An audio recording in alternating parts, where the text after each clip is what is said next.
Hi, I'm Maija Luttinger, and this is No Bucks Given, the podcast where we have honest conversations about the horse industry. From breaking down myths by unpacking the actual science behind them, or debating both sides of a controversial social issue, No Bucks Given is the equestrian destination where we get to the hard truths around what matters the most, how to best advocate for our horses. Today on the podcast, we have Sydney Sallé, who is not only an old friend of mine, but a brand rep and saddle fitter for Stübben Sallé. I'm so excited to talk to her today about the pros and cons of different kinds of saddle fitters, as well as what horse owners can do to best help their horses with saddle fit.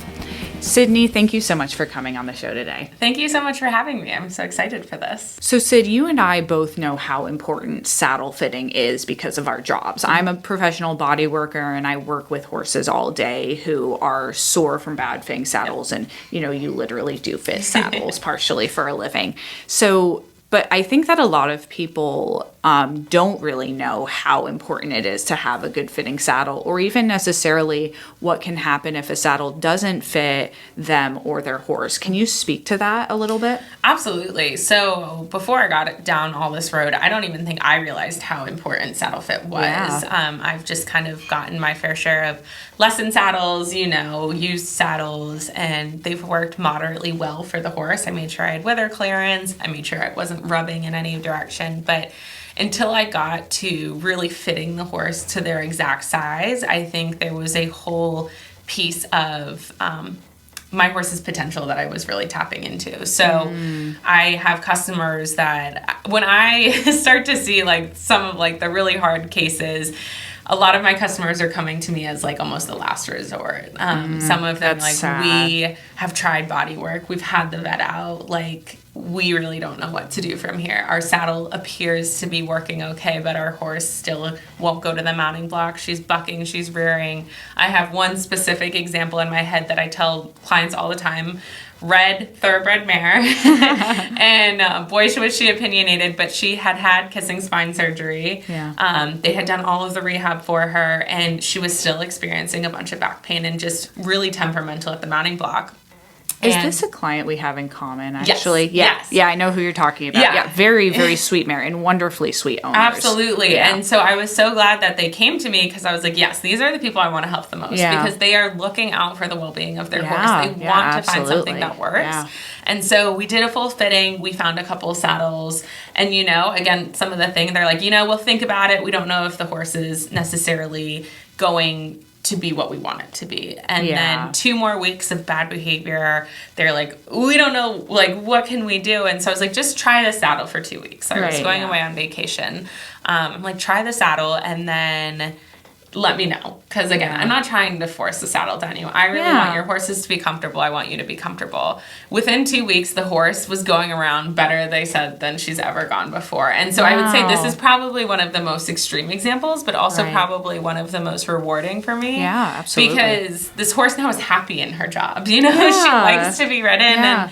And I think, and the owners were so happy because they're like, this is a completely different animal. And so I had a really temperamental mare when I was in high school, and I wish I would have had the knowledge that I have now then, because I think she and I could have had a much different relationship had I known how important saddle fit was. So I think listening to your horse, I tell riders all the time that you're going to be the best advocate for your horse. Yeah. When I'm out at fittings, I've never seen your horse go before usually. Right, so you have to tell me, is this normal? Is this bad? Is this the best you've ever seen them go? I don't know. I am here to be a very neutral, kind of give my opinion on what I'm seeing. But I really rely on the riders to tell me what their horse is feeling. And so I think some of the best advice that I give to riders and kind of how I got on this journey is, your horse best. So being the strongest advocate for your horse and knowing that, something feels a little bit off or you just want to experiment with something, maybe they could feel a little bit better. I think all of that is important when to consider saddle fitting. I really love that because I think that a lot of professionals don't listen to riders and owners when it comes to their horses. Mm-hmm. I think, unfortunately, I think a lot of professionals really think that they know better than the owner does, which is truly such a shame because the owner is the person who interacts with the horse every single day and has a much more intimate understanding of what that horse needs. And absolutely, you know, when you hire a professional, you should do so with in mind that you're hiring them for their expertise and value their input. But at the end of the day, the professional should also value and have respect for the owner's input because, you know, I've personally been in the position so many times where I've had professionals just not listen to me at all when something was really bothering my horse. And it took months of him getting progressively worse and worse and even dangerous until someone listened to me about what was right and what was wrong. And I've noticed, especially as a young woman, no one took me seriously. I think now being an adult, it's not quite as bad, but yeah, it's very frustrating. And I think that the more professionals that are out there that are really listening to owners, the better off the horses will be. Yeah, and I love working with a team. So I try to get as much as we can body workers involved, get vets involved, trainers. I mean, there's a lot of fittings that I'll go out to barns and I'll ask if they want their trainer there because I'm not a trainer. You know, I advertise myself as being a trainer.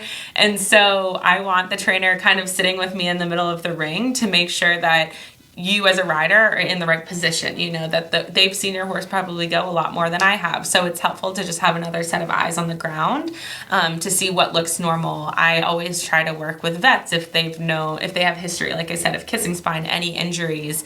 I never want to just say, this is the only way, this is the only saddle that's going to work.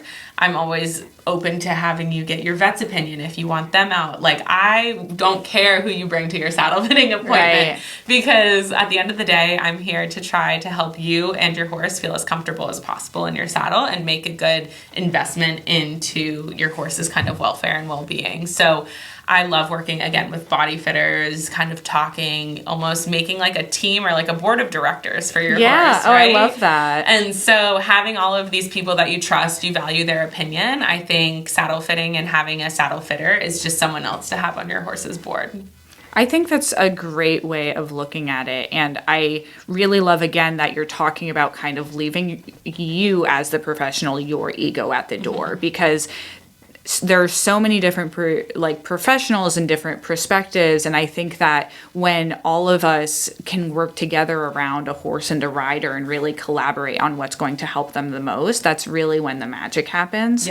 You know, because I might look at a horse and tell you, like, I think its back pain is coming from its hind end and muscles, and I think that it needs to do these stretches. And you might look at that horse and say the saddle needs to be tweaked here, and the trainer might say, like, well, the rider's position has this issue.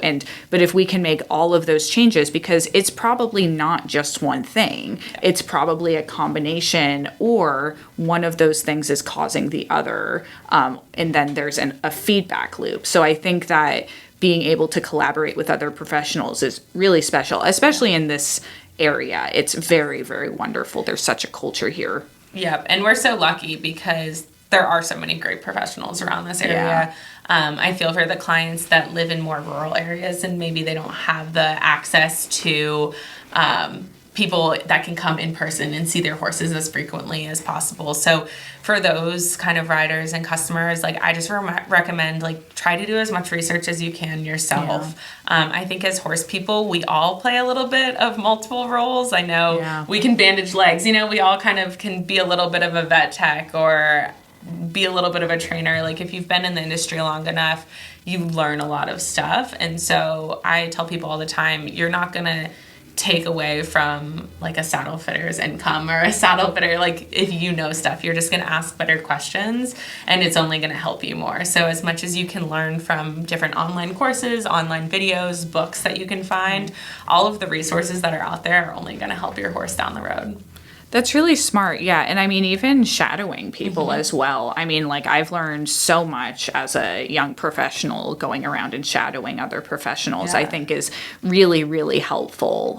You know, and if you don't know anything, you know, reaching out to some of your good local professionals and trying to shadow them as well.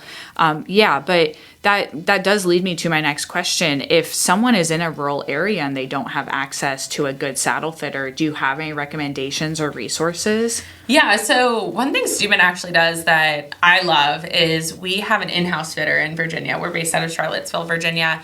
But we have an in-house fitter where we have reps all over, but if we have someone who's not in your area or can't get to your area, our in-house fitter kind of works with you based on pictures of your horse, videos of your horse that you can send in. They'll go on a video call with you and kind of talk through what issues you may have been having, what you're kind of looking for in a saddle, types of saddle. And then with all of our demo and fitting saddles that we have, we can then send those saddles to you, kind of like a trial or a consignment store would.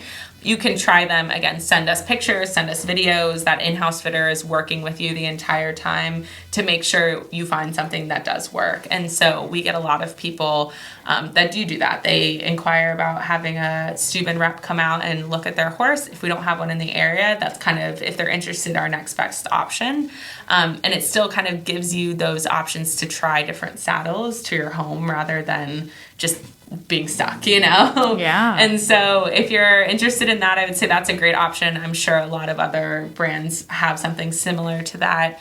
If you're not looking for that, I know there's a lot of different consignment stores around that will let you take saddles on trial. And so I would say my best recommendation, again, would be watching as many videos as you can, learning as much as you can about saddle fitting yourself, and then getting these saddles out and sitting in them, try them, because that is going to be the best way to figure out what you like and what the horse is like, is actually sitting in the saddle and figuring out if it works. That's wonderful. Yeah, I mean, a lot of, in rural parts of the country, very few people even have access to a consignment shop. Mm-hmm. So most of those people end up just purchasing from something like eBay. Mm-hmm. Do you think that there are any red flags or anything you can check to kind of hopefully prevent getting a broken or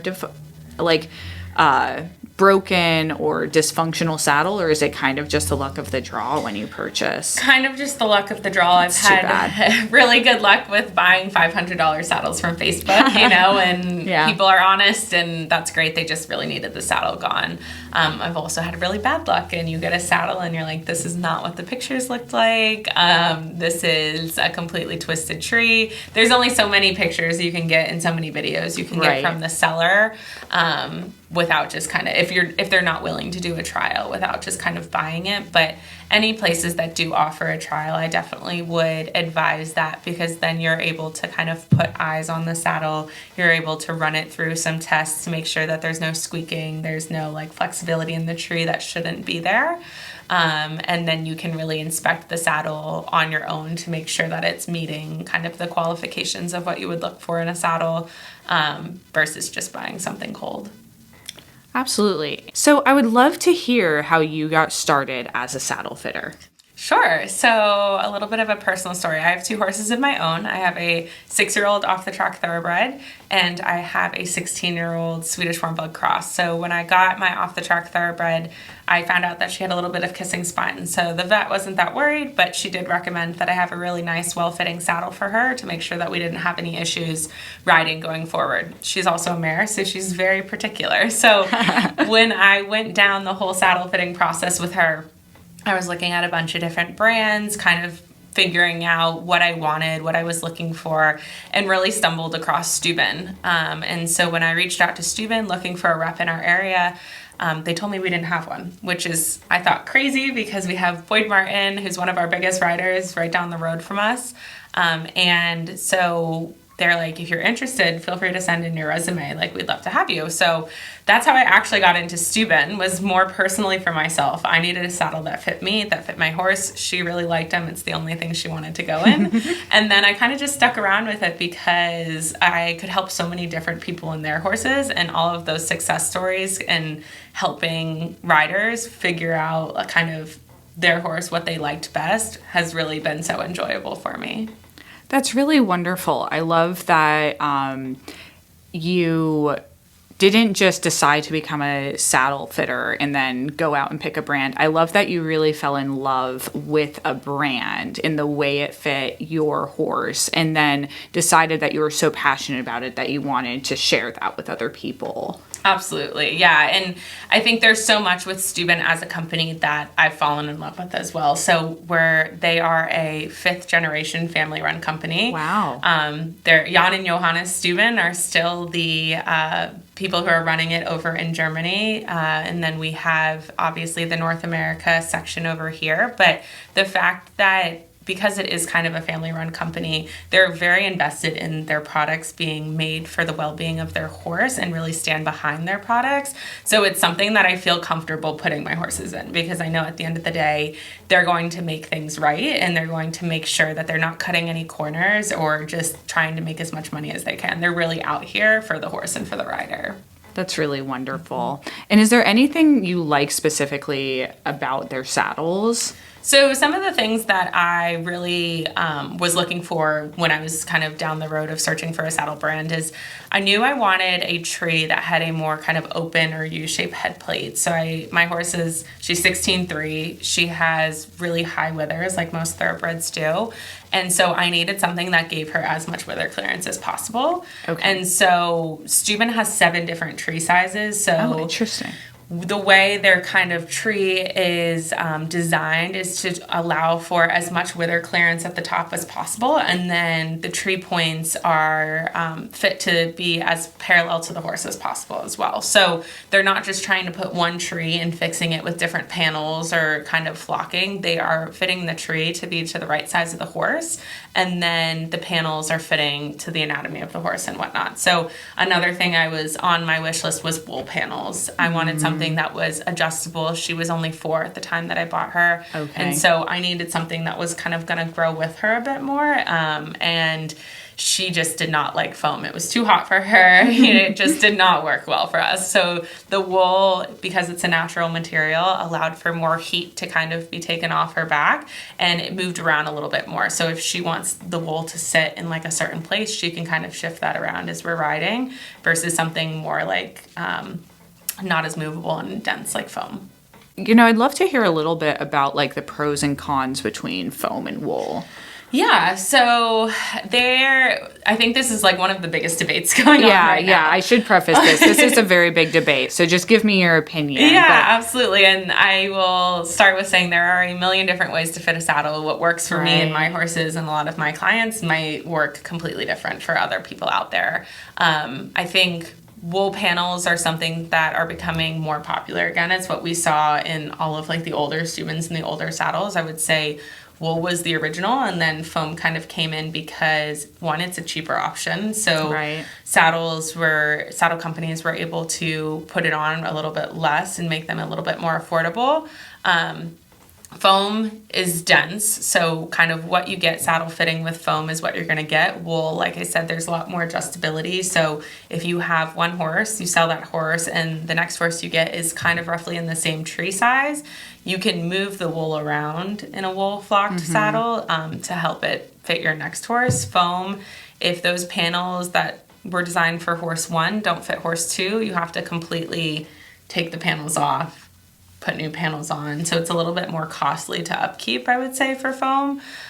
Wool, again, the maintenance on it is about reflocking every 6 months to a year.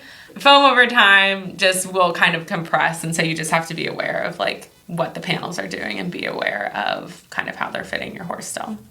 Absolutely. And, I want to actually examine what you just said a little bit more, but I want to backtrack for a second.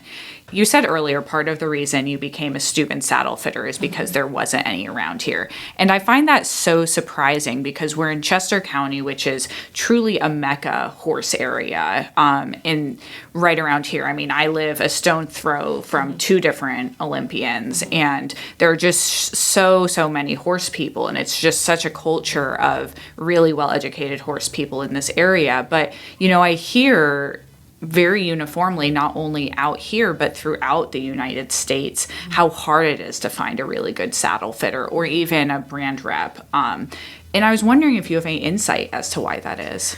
Yeah, so I do not do saddle fitting 100%. I have another job, so it's something that I love doing to help riders and horses feel their best. I usually do it on weeknights or weekends when I'm not working my full-time job, but I will say one thing is it is a sales position, so a lot of people I could see not wanting, if they have quotas to meet or the companies are kind of being hard on how many saddles they need to sell, there's a lot of pressure there. You have to get out there, you have to sell saddles. I try to help riders with a bunch of different budgets. I know that custom is not always the option that many people can afford and go down. So I will not turn you away. If you're looking for a demo saddle or looking for a used saddle, I try to help all of my customers that way. But if you are from a brand that is pushing a certain number of saddles that you need to sell per year, then you do kind of have to be on people to sell these saddles. So it's a lot of pressure. I'd say the other thing is there are a lot of, depending on where you are, there's a lot of customer service obviously needed in the job as well. So if you don't like dealing with people, probably not the job for you. Right. Because you have clients texting you, emailing you, calling you all the time. And usually when it's a saddle emergency, it's like the end of the world. People need a saddle, they need it soon. So you have to be kind of flexible to work with people's schedules. They're often working, so kind of finding times that work for both you as a saddle kind of rep or fitter to get out there and the customer. And then there is just a lot, like running any business. You need scheduling. You need time to plan where you're going to go. I cover the Eastern Pennsylvania, Northern Maryland, and part of Delaware. So it's a big range if you look geographically. And so I try to, as much as I can, group clients that are going to be in the same area at a time. So I'm not making unnecessary driving trips. And so sometimes clients want you to be out there as soon as possible and as soon as you can. And you just kind of have to work with them on seeing when you can fit them into your schedule. Right. Yeah, I've definitely noticed that it does seem like saddles are a very sensitive subject to a lot of people. I think that it's kind of the first thing a lot of people blame when something goes wrong. And it's also the last thing a lot of people want to invest in, I've noticed as well. And I grew up riding in Stübbens, among other saddles, but I'm more familiar with Stübben because of you and our friendship. But the thing I like so much about Stübben is that they have really affordable custom saddles. And, I tell people constantly, invest in a good saddle that fits you and your horse early on, and it'll save you a world of hurt. Both financially, your horse's back will be more protected, your riding position will be better earlier on. Yeah. And I think that while it is amazing to find a used saddle or a demo saddle that fits, and that absolutely does happen, I think that can be really hard. You've taught me that very often you don't know what's wrong with a used saddle, and it can be kind of scary to make an investment into that. When I first bought my horse Wesley, I spent thousands and thousands of dollars trying to only spend $1,000 on a saddle because time and time again I would get him a saddle off of eBay, it wouldn't fit, I'd have to sell it at a loss, and it was just an incredibly frustrating cycle that left me feeling crummy and his back feeling badly and wasted a huge amount of money. Absolutely, yeah. And getting into saddle fitting now, I look back at when I first started, and all the independent saddle fitters I had out, the brand reps, I'm like, oh God, I apologize to them because I was probably the client I don't want to deal with. I had a budget that I was trying to stay within because I had just graduated college. I had horses that, again, I thought would be changing. They were young, I didn't really know what I was trying to do with them. I wanted ideally to make the same saddle work for both of them. Right. So all the things that customers try to ask me to do, and I'm like, I was that person once, so I get where you're coming from. But same thing. I bought saddles from reps that were just looking to sell saddles that ended up didn't fitting my horses. So then I had to resell them for a loss. I tried to get saddles that were used, and you just don't know the history of a used saddle. I wish we had something like a Carfax, and we had Saddlefax because if you're in a lucky situation and maybe the saddle's only had one owner before you, and hopefully they're honest and they let you know kind of it was serviced by that brand or that rep. You kind of have a history on the saddle. Right.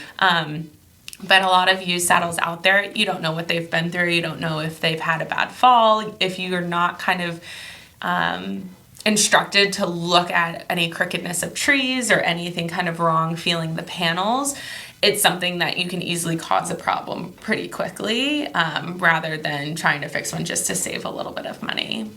Yeah, very recently, and I mean, I could tell a million stories from when I was growing up in Iowa and I didn't know any better about poorly fitting saddles, but very recently, and I'm a little bit embarrassed to admit this, I got a saddle from a friend to use on a horse I was leasing, and she had that saddle for years, and before her, another one of our friends in our group had that saddle, and before her, another person got that saddle directly from the company. Yep. So we knew the history on this saddle, and I threw it onto my horse and it looked like it fit pretty well, and off I went.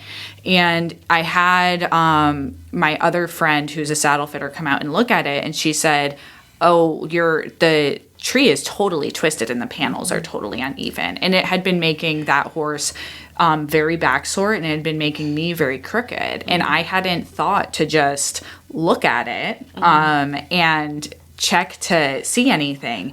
And, I tell people time and time again, it's not even necessarily that the person who's selling you the saddle is dishonest. They very possibly don't know. Very few of us have the education to be able to look at a saddle and know if the tree is broken or if there's something defective. So that's why it's so important, if you do go the used or demo route, to work with someone who can check that for you. Absolutely. And that's why I try, if that is an option that people are going down, I usually recommend that they look at our demo options, or we have a trade-in program too, but everything that comes into our warehouse in Virginia, we have a head of repairs down there. He kind of takes the saddle apart. He inspects it, makes sure that it's of quality that we can stand behind, again, as Stübben. And so we know we're not out here trying to sell you a broken tree or crooked panels. Right. So it's important that you kind of have a little bit of that information, or you have someone that you're working with. Maybe it is an independent fitter who can take apart the saddle for you or something, just to make sure that you are getting something that you feel confident and safe using on your horse. Absolutely. That's so wonderful. I've noticed most of my riding career has been English, riding. I grew up as an eventer and then have recently switched to, well, not that recently, a few years ago. I switched to straight dressage. But I did do some Western growing up in Iowa. I did 4-H and games and all that. And I noticed that saddle fitting was not really a thing that was super common in that world. And I was wondering if you have any insight or opinion on, is there a world of Western saddle fitting? Is there a reason why there's a little bit less? Absolutely. So I fit just English saddles. I grew up riding Western when I was 5 to 10, but have gotten out of it since. And so I will not speak to having any knowledge on fitting Western saddles, but there are saddle fitters out there specifically for, again, those brands. Growing up in a place like Chester County, I don't think Western just isn't as common here. So I think that's probably why we don't see it as much. But I would say if Western is the primary discipline that you're riding, again, looking for a saddle fitter that has that Western experience, has trained with brands, or kind of knows what you're looking for, is going to be extremely helpful when you're going and looking for a saddle there. That's really cool. Yeah, I actually, some people have asked me before, aren't Western saddles really bad, quote unquote? And I said, I kind of asked them, what are they talking about? And they said, oh my gosh, well, they're so big and heavy. And I said, no. And I said, what I have personally found is the opposite. They're huge. They have these huge, broad panels that distribute weight beautifully. So, I've actually seen some off the track race horses do really well, going from a teeny tiny metal plate, which is a racing saddle, to a big Western saddle. A lot of them do really well back-wise. So I think that there's so much promise in Western saddles. I think it's so interesting, and I don't know a lot about that world. I would love to know more about the way that they're fitted, because not that I'm super educated. They don't look as flexible and movable as English saddles do, but then they're more forgiving because they're so much broader. So yeah, I'm super interested in that world. Yeah, no, definitely. And again, having grown up riding Western a little bit, they're comfortable, and they're obviously designed to, especially like out west, like, people are riding their horses for 6-7 hours a day in Western saddles. Most English riders are not doing that. So, and the fact that these horses out there, they aren't back sore, so they must be doing something right. So would be extremely interested to see kind of how the Western saddle is fitting versus the English, and kind of how it's kind of come across like over the years. Yeah, absolutely. So when someone is looking to have their saddle fitted, there are a lot of different options. There are independent saddle fitters as well as brand reps. What do you recommend people look for when they're picking their saddle fitter? Yeah, absolutely. So I kind of organize them into like 2 categories, and the brand reps / fitters can even almost be sub-split as well. So independent saddle fitters usually are servicing all different types of brands all over. They don't stick to one. Most of them also don't carry probably a lot of demos with them. They might have used saddles. They might have experience with all of these saddles, but you actually getting to sit in those saddles might be a little bit difficult. So if you are looking to sit in saddles that you've never sat in before, I think definitely getting a brand rep or brand fitter out is going to be helpful, because they're going to have all of those models with them that you can sit in, you can try all at one time. The education, I think, is really important for any saddle fitter that you have out. And so asking both the brand fitter and the independent fitter kind of what experience that they have, how they were trained. At Stübben, we're trained by our master in-house saddle fitter. We're trained from the manufacturer and saddle fitters over in Germany, someone who's been working with the brand for a long, long time. And so we have all of that in-house training. We have all the detailed training to know how the saddle is made literally from start to finish. So an independent saddler who doesn't have that specific brand training, they might know a little bit what's out there about Stübben, like our different tree sizes, and how they could guess kind of how the saddle is made, but not specific as a brand fitter might have. But I kind of use the analogy of an independent fitter kind of being like an elementary school teacher. They are teaching all the different subjects. They're looking at a lot of different brands, but they might just have like surface level information in all of those. I think they're still looking to do the same job we're doing, is to fit the horse and to fit the horse comfortably. But the brand reps and the brand fitters, they're going to have more of that deep knowledge within one specific brand. And so that's helpful for when you're picking like a custom saddle or something like that. Right. You have all of the knowledge there, and they know exactly what size you need to go for. I see when I work kind of behind or with an independent saddle fitter, if they don't know the brand usually well, sometimes our sizing can be off a little bit, and they recommended one size, and then I go out to see the horse and I'm like, actually, your horse is this size because of this, this, and this. And it's never bashing the independent saddle fitter at all. It's just, I know the brand a little bit more, and I tell people all the time, if they ask me to look at their other brands, if there's someone in that area that a brand rep or a fitter can service that brand, have them out, because they are going to know the saddle. They're going to know how to flock it so much better than I would. And so if you find a brand that you like and you want to keep going with, using that fitter or that rep in your area is going to be extremely helpful. But an independent fitter is also great if you're just kind of looking where to start. You have no clue where you want to start, having them come out, giving you a recommendation on what might fit your horse well. Because like I said, they're going to know a lot about different tree sizes, how the trees are made, because they've seen a bunch of different saddles overall. And so they can give some kind of early recommendations on what brands might be good for your horse. And that's actually how I started when I was looking for Stübben. I had an independent saddle fitter come out, and she recommended some that thought would be good. And then after doing my research, I decided Stübben was the way I wanted to go further. That's really interesting. So to me, it really sounds like when you're starting out in your journey, and you need to kind of figure out what you and your horse like, or if you have a saddle that fits pretty well, but you need someone to reflock it and do some maintenance, that's when an independent saddle fitter is really helpful because they're a jack of all trades. Absolutely. Yeah. So, I think the only kind of cautionary tale I would give is for the flocking and the fitting purpose. Okay. I think independent saddlers, again, they have the experiences. If they have the education, they know generally how to fit and how to flock. But there are certain things, like in a Stübben, you want to flock the panels a little bit specifically the way it's designed with our flex tree. And so I've seen other fitters try to flock brands that aren't their own, and they just mess up the flocking that way, just because, again, they didn't have that experience or that knowledge. And they also use different types of wool. So that's one thing that if there is a fitter in your area who services the brand you already have a saddle, have them come out, because they're going to be the ones that have the right wool, know the fit. They're going to be able to get it done, and a lot of warranties. So on our custom saddles, actually, if you use anyone outside of Stübben, your warranty is then kind of up. So you don't get kind of that backing behind the saddle companies if you decide to go outward for fitting advice. That makes a lot of sense. And thank you for clarification on, if there is a brand rep near you, to absolutely use them if you need to have your saddle refit.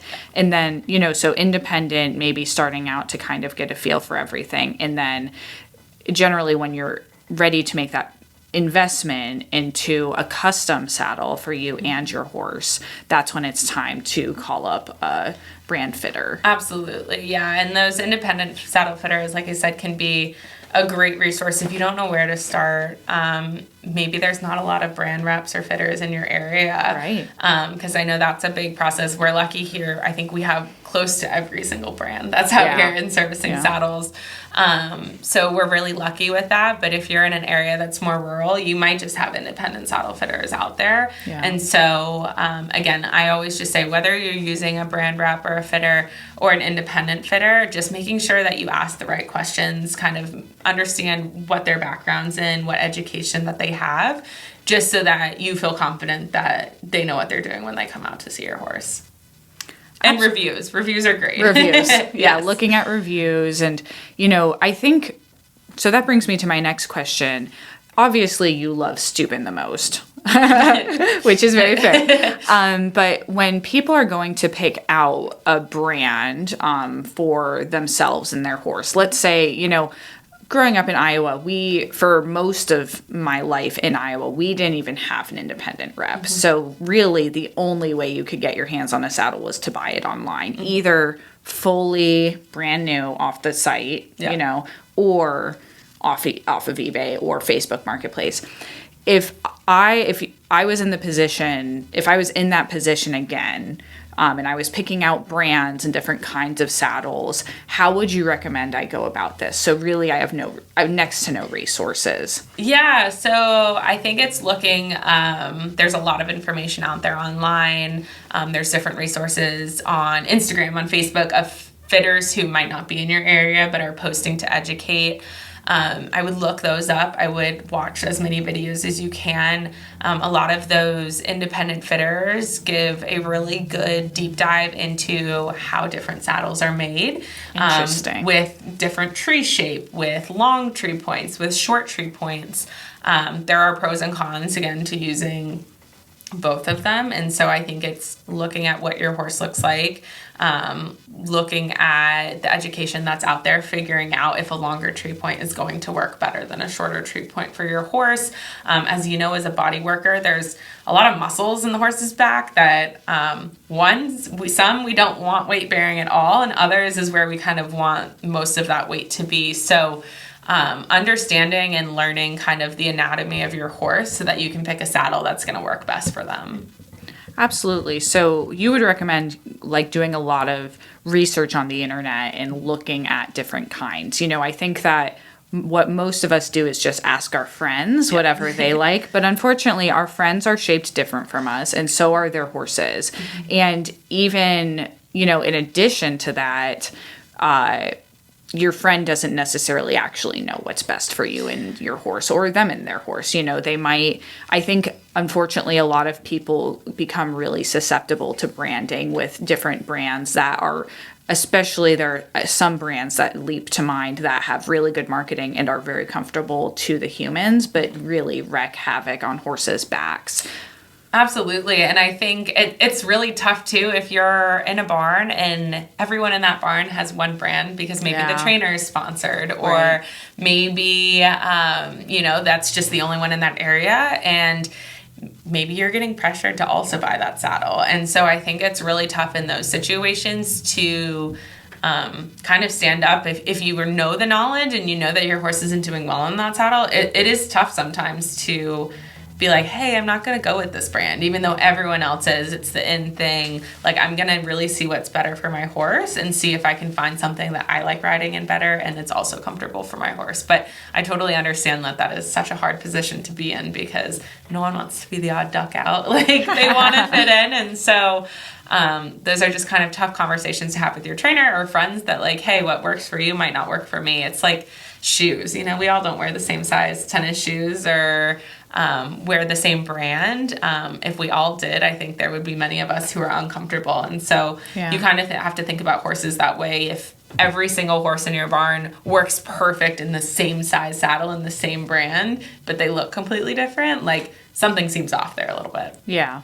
Yeah, that's so insightful. And I think a recurring theme of this podcast in general, and just like my mission in life, is to empower people to make the hard decision for their horse and really advocate for them and not feel like you're letting your trainer down by really being invested in what's best for your horse, and even if it's not necessarily what's easiest. Because I think that a lot of trainers might really mean well when they say, like, oh, well, you should get this from my saddle company. But again, like, if you it's your horse at the end of the day, and you're also the person paying for everything, and you should feel empowered to advocate for them because they really might not be happy. Absolutely. And I mean, even working for Stübben, we work with trainers, we partner with trainers. And so oftentimes those trainers get discounts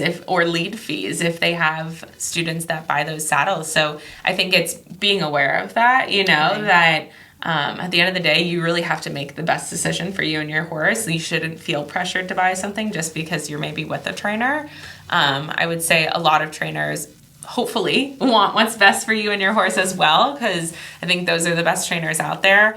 But just knowing that there is an incentive for trainers to have their students buy certain saddles, and that's just kind of have been a trend of the industry. And so having that information again and really making those choices, and that's why I can't iterate enough, like educating yourself on and listening to your horse on what's working for them, because it might not be the brand that your trainer decided to ultimately go with. Yeah, absolutely. Not every brand can fit every horse and rider as much as there are definitely brands that are better and worse. But I think that having an open mind about the different kinds of brands is so important. And I really respect both brand reps and fitters that, there are some horses that, a Stübben saddle might not be good for. Yeah. And when they send those pictures or I go out and the horse just isn't liking it, I try to be honest with those customers and say, hey, I know you might really want this to work, but it's going to be tough, and I'm not just here. Stübben might want me to be selling more or fake selling, but I really want, again, what's best for the well-being of the horse. And so I'm not going to sell you a saddle that's just going to kind of work. Like, I really want you to find something that you like riding in and that your horse feels comfortable riding in, because at the end of the day, it doesn't help me. Then you're just upset with the saddle if it doesn't work, And so finding a rep and finding a fitter that is okay to admit that, hey, this might not work for you is really, really respectable. Absolutely. So we went over, selecting a saddle a little bit, but I would love, there are a couple other elements, I'd love to get your opinion on both pads and girths. Mm-hmm. So, we don't have to super dive into this because I think that those two questions could be podcasts on their own, but can you just briefly tell me, are there any best like kinds or materials of saddle pads that you really love? And in addition, kind of half pads, if you could weave that in. Absolutely. So when I am fitting saddles and recommending kind of my favorite accessories to go with those saddles, one, I try to stay in materials that are as natural as possible. Anything that can wick as much heat and moisture away from the horse's back is going to be good, because you don't want muscles to overheat or anything like that. So some brands that I really like, I love in the winter, the back on track, how it kind of warms the back up a little bit more. Stübben and Lemieux are some of my go-to just like under saddle pads, because they have a really nice anatomic fit of the horse's back, and so you can kind of tent up the top of the saddle pad into the gullet a little bit more, and it just works more for the anatomy of the horse. When we get into half pads, that's kind of when I go back to natural materials over synthetic materials if you can. So anything that is wool or kind of that cotton, that's going to allow more breathability. I really like those brands. The Mattis pad has a really nice gullet clearance as well. So we want to try to keep as much off of the spine as possible with both the saddle and any saddle pads that we're using. And why is that? Ultimately, if we could fit a saddle with no pads, that's what we want to do. Okay. So we really want the panels and the tree to be what is fitting the horse. We don't want a ton of extra material. It's kind of like if you had an ill-fitting shoe and you just stuff different socks in there. You know, it's not really going to fit. It maybe fits a little bit better, but ideally we want it to fit perfect without any sort of pad. But again, when you're going used or custom, or you're using one saddle, on multiple horses, sometimes you do have to use different padding options. So just kind of doing your research there. I try to avoid anything that's really dense memory foam, because it just seems to compress a lot more than like a natural wool pad would. But again, it's back to knowing and what works for your horse. I think there's pros and cons to every single pad out there. There are some brands that are really, really good with their marketing. And so that seems to be the trend right now. And when you look like, does it actually do what it's supposed to do with my horse? Like, that's when you're like, yeah, not really. And I have totally been a sucker for those marketing. Like, I want to order what's in and what you see on Instagram and what all the top riders are using. But then I put them on my horse and I'm like, this isn't doing anything for me. It's just like the memory foam ones, they just condense. So you pretty much have just more material on a saddle that may or may not fit already. So that's kind of my recommendations with pads. With girth, same thing. Natural materials, I really like to do stuff that's a little bit more flexible, especially on the horses that are a little bit more sensitive. So the fleece girths, I know neoprene, it's not natural, but they're a little bit more flexible than like a leather girth. That's really important to consider. Some of the ones that for horses that are girthy or might be a little bit stiff kind of in their rib cage. There's a lot of girths on the market right now that have some of that elastic give. So they're made to be a little bit more anatomic with the horse and allow them to fit kind of their rib cage better. So again, it's a fine line of, there's a lot of marketing out there that everything needs an anatomic girth. Does everything need an anatomic girth? No. There's a hard girth area. You know, you kind of have to follow all the anatomy of that, and you could go down a huge, huge rabbit hole of like what girths are good and what girths are not. So that's not something that I like drill into people. I say like, try to find a girth that works for you. If you play around with a couple, I think there's a bunch out there that are really good options. And so it's just kind of trial and error when you get to that. Absolutely. Thank you so much for that insight into girths and saddle pads. I think that'll be really helpful for people. Switching gears here a little bit, a lot of young people follow me on social media, and all of them are really interested, and also not just young people, a lot of people looking for a career in horses at any stage of life. They follow me and they really want a career in horses. So I'm always interested in hearing from other professionals, their perspective on getting started getting started in the horse industry. And would you change anything about how you started out? You know, how do you feel about it now? Do you recommend it to other young people? And I'd really love to hear some of the steps of you making this your career. Absolutely. So I think the first thing you have to think about is figuring out what type of saddle fitter you want to be. So whether, like we talked about earlier, it's independent or if you want to go work specifically for a brand. I think there's pros and cons, like I said, to both of them. What you need in either way is education. How are you going to learn about saddle fitting? If you're an independent saddle fitter, usually it's finding a course, maybe apprenticing, taking multiple different courses. There's a lot out there that offer kind of that certification and whatnot. And so that could be one path you go. My path, because I know I wanted to work with a brand, I got all of my education specifically through Stübben. So they had us come down. We did like a 1.5 week long intensive course where we were going out, we were fitting saddles, we were learning all about the different saddles that Stübben specifically has, and getting kind of that hands-on and classroom experience there. And then we have continuing education courses as we continue to work for Stübben. There are a lot of great fitters already working for the company too that I've gotten to shadow, or use as resources and ask questions, because again, we work so much like a family company. Like, they're all there to be beneficial and helpful and answer those questions for me. So that's the route I went as a saddle fitter, because I don't do this full time. And I don't think I want to do it full time. It's definitely, it's a tough job. You have to, like I said, be good at customer service. You have to be really good at managing pretty much your own business, because you're the one who's scheduling your own clients. You're going out there, you're driving a lot, different areas, planning kind of what trips you're going to make. So it's definitely a lot of time that you have to put in. I have a background in business and marketing, so I think that helps me a little bit in like my social media posts that I put out there, all of my marketing to get clients, some of that kind of creating business relationships with the clients that I'm working with. All of that has been super helpful with my saddle fitting business.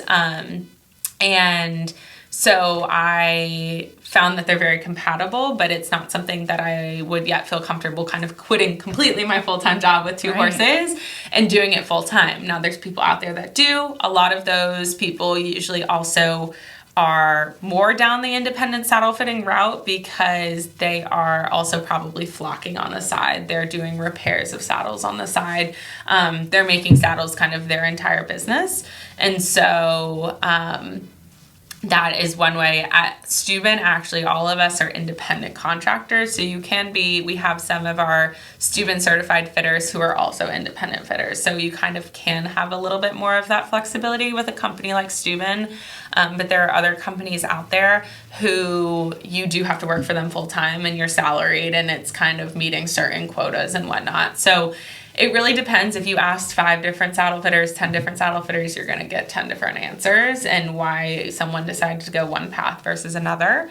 But this path has worked really well for me. I've gotten to some of the perks that I feel like I've gotten to meet some of our top riders. This year I went down and attended the Land Rover Kentucky 3-day event, working at the Stübben booth, and again, meeting the riders come in, seeing and getting to travel to those places I might not have gotten to do just normally working for my regular job. So there are been a lot of perks to the job. You just have to know kind of what the commitments are and are you willing to put in kind of that time and effort to being a saddle fitter. So would you recommend any first steps if someone's interested in becoming a saddle fitter, like shadowing or any research they could do online about the different brands? Absolutely. So I think if you're interested and you have a certain brand in mind and you want to go the brand route, reach out to them. You never know if they're hiring. You never know if they need a rep in your area or whatnot. So always emailing, reaching out, putting your resume out there can't hurt. If you're looking to do independent, if there's a really good saddle fitter in your area, try asking if you can just shadow them, see if you you're only going to get experience and learn something by being able to go to appointments. I don't know anyone that would be like, no, I don't want the help. Usually I'm trying to juggle like 10 saddles at a time, trying to hold the horse and everything. So even if anyone ever wanted to like tag along and see what it was like, a little bit of a day in the life. So if you have the ability to shadow someone and go out there and kind of see what the day in the life is like, I would absolutely recommend that. It's really just seeing where you're going to fit in, right? So you might work for one company and not really like that company and you want to go maybe work for a different one. Maybe you want to be the sole owner of your business and you want to be your own boss, then independent is probably going to be a better option for you. So really just seeing what's out there, talking to professionals who are in the area, who are willing to kind of share their knowledge.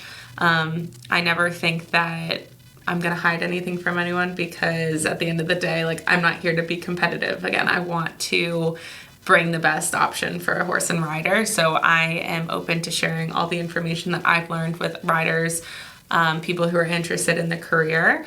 So I think just talking to people and professionals and talking to brands you might want to work for is going to be the best first step. That's really amazing. We really need more saddle fitters in our industry. I think we're really in a saddle fitter deficit, and we also just need more professionals pulling each other up and helping each other and inspiring each other with our careers. So I really love how encouraging your message is. So with that in mind, Sid, and helping other people with any issues that they might face in the horse world, I have this segment on my social media called Hidden Hangups. And in it, we discuss different things that might be holding us or our horses back that might not be as obvious or might not be something that would occur to us if we're not in the industry. So the question I had for you, are there any specific muscle groups or areas on the horse that tend to get really sore if their saddle doesn't fit? Absolutely. So as you are an expert in the muscles here, there are 3 big muscles in the horse's back that are super crucial to saddle fitting. The first one is the trapezius muscle, the second is the latissimus, and the third is the longissimus. So you probably have a better graphic, but I'll kind of describe it for people who are listening right now. The trapezius muscle kind of connects at the top of the shoulder. There's 2 parts of it. There's a part that goes into the neck, and then more of a part that is around the withers and kind of goes towards the back. That's actually a non-weight bearing muscle. And so when we are looking at archeries and fitting horses for saddles, I don't want any pressure. I don't want any weight bearing down on that trapezius muscle. I want our tree points to go long enough so that they can get onto the latissimus and the panels are on the longissimus, because if anything is putting too much pressure on the trapezius, we're going to see a lot of issues. That's when we typically see horses who are super sore right behind their scapula, as well as horses that just don't want to lift their back to actually come and use their back for the saddle. So for people who don't know, the scapula is the horse's shoulder blade. Yes. So you can notice on top of the withers, just down from the wither is kind of like a bony head, and that's the horse's scapula. It's our shoulder blade. It's their shoulder blade is what the scapula is called. Yep. And just to add to that, the trapezius is a very thin muscle, which is why you're mentioning that it isn't weight bearing. It has to be protected because it's so thin, but it has an incredibly important function, which is to draw the scapula or the shoulder blade backward and forward and to allow for shoulder movement. Absolutely. So when you have anything that is super weight bearing or pinching that muscle, you're just not going to get that same shoulder and back freedom. So that's probably the muscle I tend to avoid the most. The rest, the lat and the longissimus, they're much bigger muscles and they're much thicker muscles. So they can actually bear the weight more in those areas. And so that's probably the biggest muscle groups that I keep in mind and always check for soreness when I'm palpating for the horse's back. I'm looking for the areas that the horse is flinching, that maybe they're dropping, they have some muscle spasms, because that usually indicates before I even see what saddle you're already riding in, if we're going to have any issues or if your horse has any back soreness. That's great. And Sid, what might indicate to an owner that their horse's saddle does not fit them or their horse? Yeah, so a bunch of different things, because horses are completely different, right? They all have different personalities. True. So I would say the first thing, you're going to have some horses that are way more sensitive to it and others who are a little bit more stoic. I think I recommend to all of my clients palpating your horse's back after every ride, every once a week, just getting to know kind of the muscles and what's normal for them. So usually after a hard ride, or if I haven't done anything in a while, I always just palpate down on my horse's back and try to see if we have anything that is spasming in the muscle, if there's areas that they're kind of trying to move away from my hand and away from the pressure. That usually indicates that they're a little bit sore, whether it's from the saddle or whether it's maybe they did something stupid in the field and turn out. You really don't know. So that's why I tell people to do it more frequently. You don't need a saddle fitter there to palpate your horse's back. You can get a good idea. Some of the behaviors we see under saddle, bucking, rearing, not wanting to move forward or kind of into any contact. The extreme horses, if they associate tacking up and girthing, with bad saddle fit. So if you're coming at your horse and they're biting at the cross ties or wanting to not be tacked up, that could be an indication that something's probably wrong and they're not that comfortable. So again, you're going to know your horse best. So looking out for those behaviors that are there or that you're noticing over time might be good to consult a professional or have a professional come and look at your saddle. Awesome. So we always end the podcast with one question, and that's if you could wave a magic wand and change one thing about the horse industry, what would it be?